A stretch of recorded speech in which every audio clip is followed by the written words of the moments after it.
ತಳಮರಿ ಮೀನುಗಳಿಂದ ಕಂಗೊಳಿಸುವ ಸರೋವರಗಳ ಹೆಚ್ಚು ಮನವರ ಕಾಣ್ತಿರ್ ನೋಡಿಯ. ಹೌದು ದೇವ.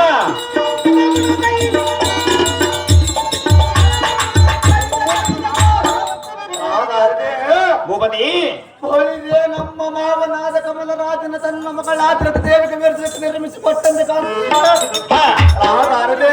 ಭೂಪತಿ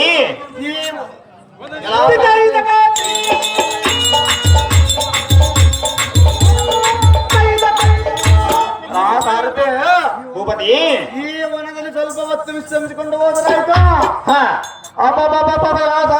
ಅತ್ತ ನೋಡ ನೋಡಿದ ಹೊಳಿದೆ ನಮ್ಮ ಮುಂಭಾಗದಲ್ಲಿ ಕುಳಿತಿರುವ ಈ ಸ್ತ್ರೀಯರಾಗಿರಬಹುದು.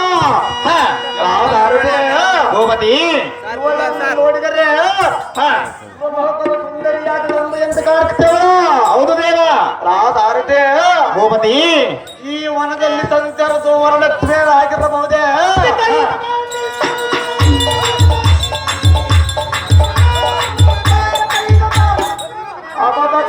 ಏನಿವಳ ಅಂದ ಏನಿವಳ ಚಂದ. ಇವಳ ತಳಕ್ಕೋ ಇವಳ ಪಳಕ್ಕೋ ಇವಳ ಸಣ್ಣ ಇವಳ ನೋಟ ಇವಳ ಕೆಂಪು. ಅಬ್ಬಬ್ಬ ಇಂಥ ಸಂದರ್ಭದಾರಾಗಿರಬಹುದ. ರಾಧಾರತೆ ಭೂಪತಿ ಇವಳ ಮುಖ ಕ್ರಾಂತಿಯ ಪ್ರಭೆಯನ್ನು ನೋಡಿ ಸೂರ್ಯನ ಕಿನ್ನನಾಗಿ ಮುಂದಿನಲ್ಲಿ ಮುಳಿಗೆ ಹೋದರ. ಇವಳ ಅಂಡವನ್ನು ಕಂಡು ಚಂದ್ರನ ಹಾಕಿಕೊಂಡ ಕನಸಂತಾಗಿ ರಾತ್ರಿಯಲ್ಲಿ ಕಾಲ ಕಳಿಸ್ತಾ ಹೋದರ.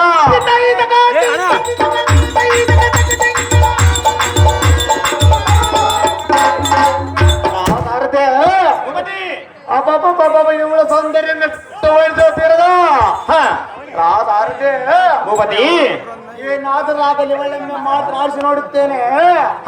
ಇಲ್ಲಿ ಸುಂದರಿ ನೀನು ದಾರೋ ನಿನ್ನ ಹೆಸರೇನು ರಾಜನ ಮಗಳ. ಈ ವನದಲ್ಲಿ ಸಂಚರಿಸುವ ಕಾರಣವೇನು ಮನೋಹರಿ ತಿಳಿಸುವಾಗಿನ ಅಂತರಂಗ ಯಾರು.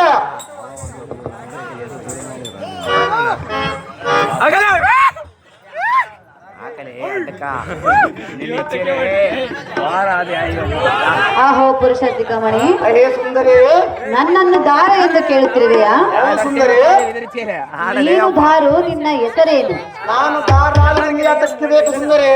ಈ ವನಕ್ಕೆ ಬಂದಿರುವ ಕಾರಣವೇನು? ಒಂಟಿ ಹೆಣ್ಣನ್ನು ಕಂಡ ತಕ್ಷಣವೇ ಈ ರೀತಿ ಮಾತನಾಡಿಸುವುದು ಎಷ್ಟು ಮಾತ್ರಕ್ಕೂ ಸರಿಯಲ್ಲ. ಕಂಡೆಯ ಮತ ತಾನೆ. ಹೇ ನಾರಿಮಣಿ, ನಾನು ದಾರಾದೊಡನೆ ಯಾತಕ್ಕೆ ಬೇಕು?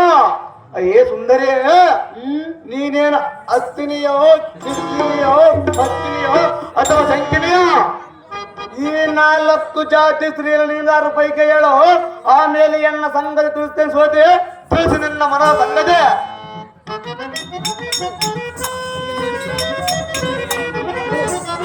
ಆಹೋ ಪುರುಷಾಧಿಕಮಣಿ, ಅಯ್ಯೇ ಸುಂದರಿ ನನ್ನನ್ನು ದಾರ ಎಂದು ಕೇಳಿದೆಯಾ? ಸುಂದರಿ ನನ್ನ